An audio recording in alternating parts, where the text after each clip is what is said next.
नमस्कार दर्शकों, बंधन समाचार में मैं हूं आपके साथ ऋचा वर्मा।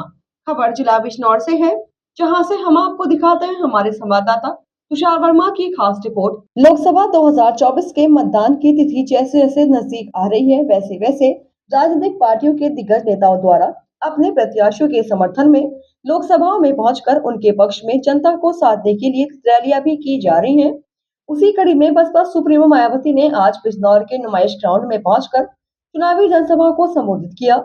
बसपा सुप्रीमो मायावती द्वारा बिजनौर लोकसभा सीट से बसपा प्रत्याशी चौधरी विजेंद्र सिंह और नगीना लोकसभा सुरक्षित सीट से बसपा प्रत्याशी सुरेंद्र पाल सिंह के समर्थन में जनता से दोनों प्रत्याशियों के पक्ष में वोट की अपील की गई। आपको बता दें, नुमाइश ग्राउंड में आयोजित हुई चुनावी जनसभा में लोकसभा सीट से प्रत्याशी चौधरी विजेंद्र सिंह के समर्थक मौजूद रहे। आयोजित हुई बहुजन समाज पार्टी की चुनावी जनसभा में मायावती व पार्टी को चाहने वाले लोगों का जनसैलाब देखने को मिला।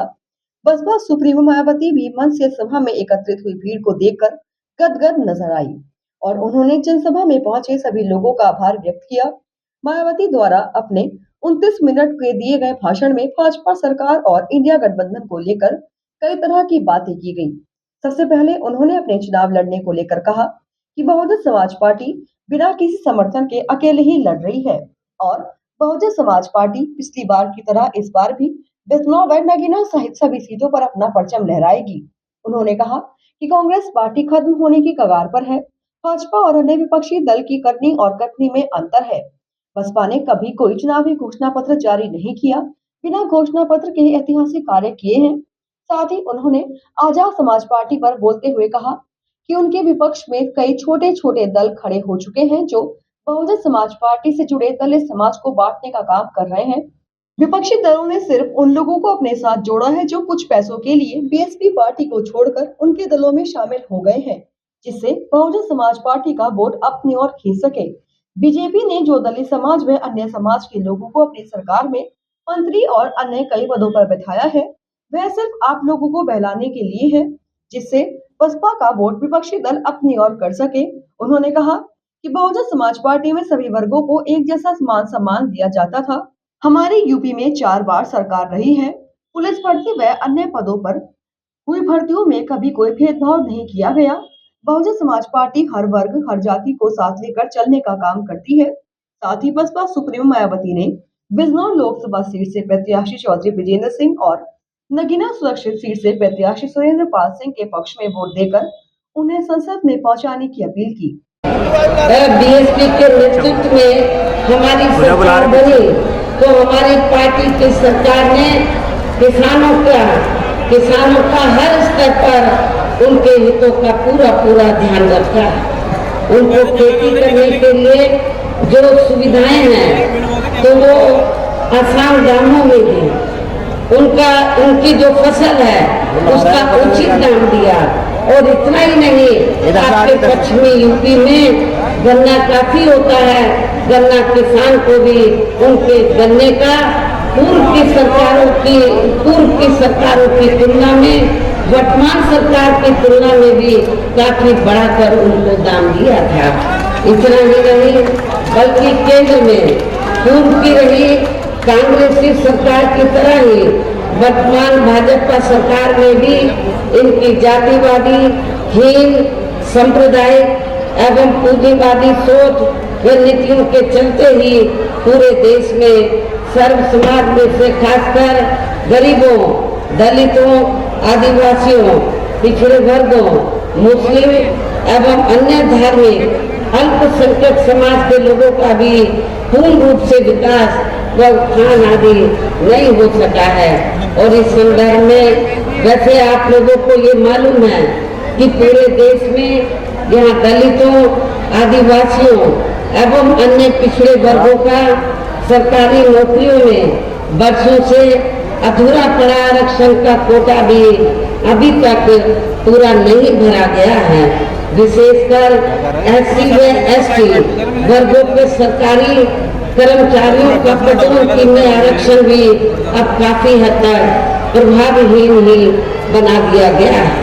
और जब इस मामले को लेकर आप लोगों को मालूम है कि हमारी पार्टी ने इसमें संशोधन करने के लिए जब बिल राज्यसभा में लाया, मैं राज्यसभा में थी, जब राज्यसभा में लाया तो सरकार को हमने काफी हद तक रजामंद कर लिया था तो संशोधन लाने के लिए, ताकि पदोन्नति में जो आरक्षण जो प्रभावी बन गया है वो प्रभावशाली बन जाए और SC/ST के कर्मचारियों को पदोन्नति में आरक्षण ठीक ठाक मिल जाए। लेकिन जब ये बिल लाया गया तो समाजवादी पार्टी के सांसदों ने तो इस बिल को पास नहीं होने दिया और बिल को संसद के अंदर फाड़ दिया था।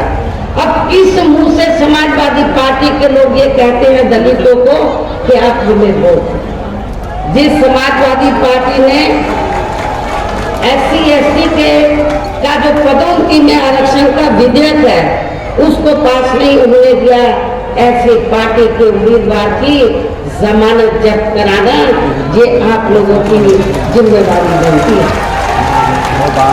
साथ ही केंद्र व राज्यों में भी विरोधी पार्टियों की रही सरकारों ने इन सभी वर्गों को प्राइवेट सेक्टर में आरक्षण दिए जाने की व्यवस्था किए बिना ही इनकी सरकारों के ज्यादातर सरकारी कार्य अब प्राइवेट सेक्टर के जरिए ही इनके बड़े बड़े पूंजीपतियों व धन्ना सीटों आदि को ही दिए जाने के कारण अब इनको पूरे देश में आरक्षण का बहुत कम ही लाभ मिल पा रहा है। इसी प्रकार इनका अन्य और मामलों में भी शोषण में उत्पीड़न आदि होना अभी तक भी बंद नहीं हुआ है। इनके साथ साथ मुस्लिम व अन्य धार्मिक अल्पसंख्यक समाज के लोगों की भी हालत हर स्तर पर यह काफी ज्यादा खराब व दयनीय भी बनी हुई है, जिसका काफी कुछ खुलासा सच्चर कमेटी की रिपोर्ट में भी किया गया है।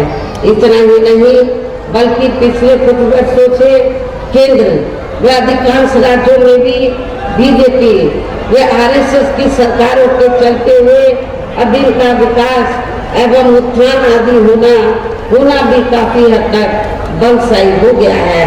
आए दिन इन पर खासकर धर्म की आड़ में हो रही जुल्म जाति भी यह काफी ज्यादा चरम सीमा पर पहुंच चुकी है। इनके साथ साथ अपर कास्ट समाज में से विशेषकर गरीब लोगों की भी हालत हमें कोई खास अच्छी नजर नहीं आती है। इनके गलत कृषि नीतियों के कारण किसान वर्ग भी आए दिन आंदोलित रहता है। साथ ही इनकी गलत आर्थिक नीतियों की वजह से देश की अर्थव्यवस्था पर भी इसका काफी बुरा प्रभाव पड़ रहा है, जिससे यहाँ विशेषकर छोटे एवं मध्यम वर्गीय व्यापारी वर्ग भी काफी ज्यादा दुखी व परेशान हैं। और अब केंद्र में पूर्व की रही सरकारों की तरह ही वर्तमान भाजपा सरकार में भी जहाँ पूरे देश में गरीबी, बेरोजगारी एवं महंगाई आदि भी लगातार काफी ज्यादा बढ़ रही है। देश में हर स्तर पर फैला भ्रष्टाचार भी अभी तक कम नहीं हुआ है। साथ ही अपने देश की सीमाएं भी अभी तक पूरे तौर से सुरक्षित नहीं है। ये भी बड़ी चिंता की बात है। ऐसे में अब आप लोगों को देश में हो रहे लोकसभा चुनाव में कांग्रेस, बीजेपी व इनकी सहयोगी पार्टियों को भी केंद्र की सत्ता में आने से जरूर रोकना है। जिनकी गलत नीतियों व गलत कार्य प्रणाली आदि को आप लोग काफी हद तक आजमा चुके हैं। ऐसी स्थिति में अब ये विरोधी पार्टियां किस्म किस्म के साम, दाम, दंड भेद आदि अनेकों हथकंडे इस्तेमाल करके केंद्र की सत्ता में आने की भी पूरी कोशिश में लगी हैं।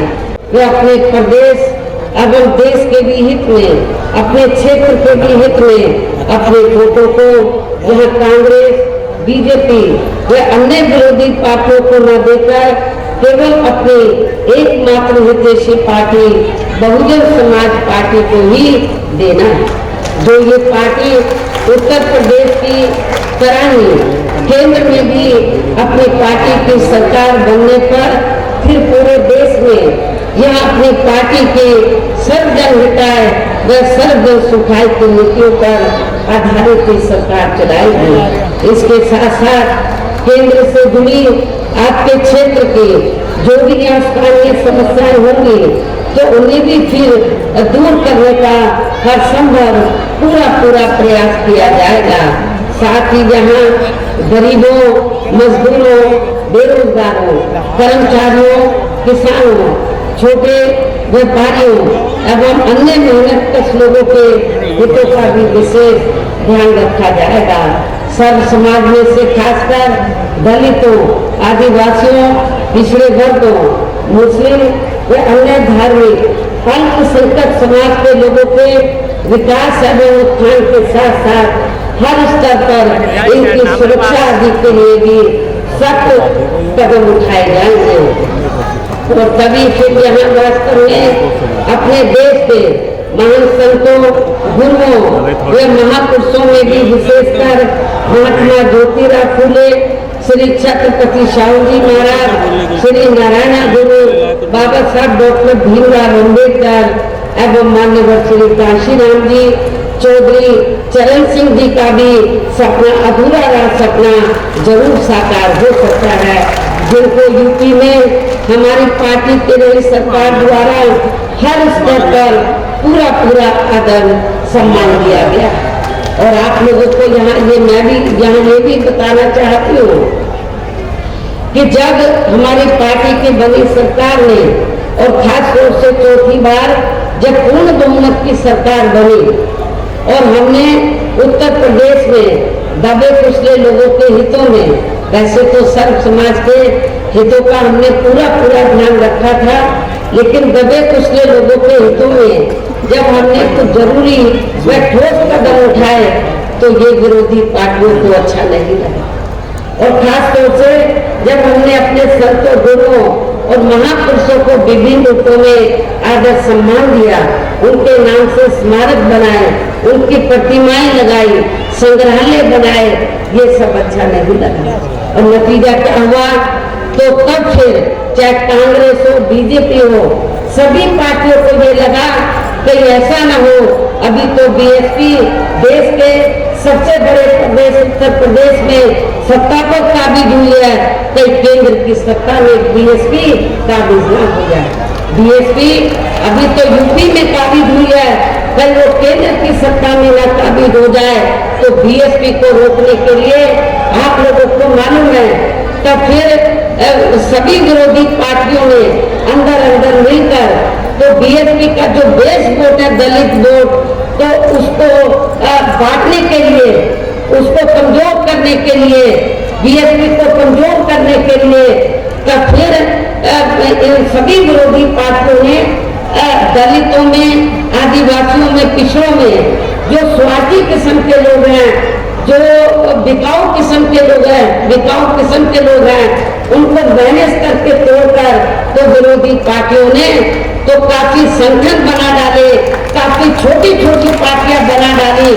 और इसलिए कि जब चुनाव हो पार्लियामेंट असेंबली का तो बीएसपी को चुनाव हराने के लिए, इनका वोट बांटने के लिए तो जो छोटे संगठन पार्टियां बनाई हैं तो उनके माध्यम से वो बीएसपी के कैंडिडेट को हराने के लिए तो वो अपने उम्मीदवार खड़े करवा देते हैं तो ताकि दलितों का वोट बढ़ जाए। ऐसा हमें आपके नगीना सुरक्षित लोकसभा की सीट पर भी देखने के लिए मिल रहा है। इसलिए मेरा आप लोगों से ये कहना है, ये जो छोटे संगठन बने हैं, छोटी पार्टियां बनी हैं, इनका कोई मकसद चुनाव जीतना नहीं है। इनका मकसद बीएसपी का जो बेस वोट है दलित वोट, उसको बांटकर तो बीएसपी के कैंडिडेट को हराना है और दूसरी पार्टियों को जिताना, ये इनका केवल मकसद है। इसलिए मेरा खास तौर से दलित वर्ग के लोगों से ये कहना है कि आप लोगों को अपना वोट ऐसे संगठन, ऐसी पार्टियों को एक भी नहीं देना है। यदि एक भी वोट दे दिया तो फिर इसका फायदा दूसरी जातिवादी पार्टियों को मिल जाएगा। लोकसभा की सीट से चौधरी विजेंद्र सिंह जो आपके सामने यहाँ खड़े हैं, और इसी जिले में दूसरी सीट है नगीना सुरक्षित लोकसभा की सीट, तो यहाँ से हमने एडवोकेट श्री सुरेंद्र पाल सिंह को चुनाव के मैदान में उतारा है, जो यहाँ आपके सामने मंच पर मौजूद भी हैं।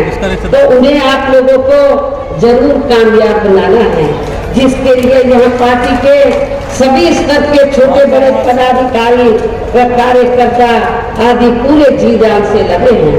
और अब आप लोगों को वोट पड़ने वाले दिन यहाँ बीएसपी के अपनी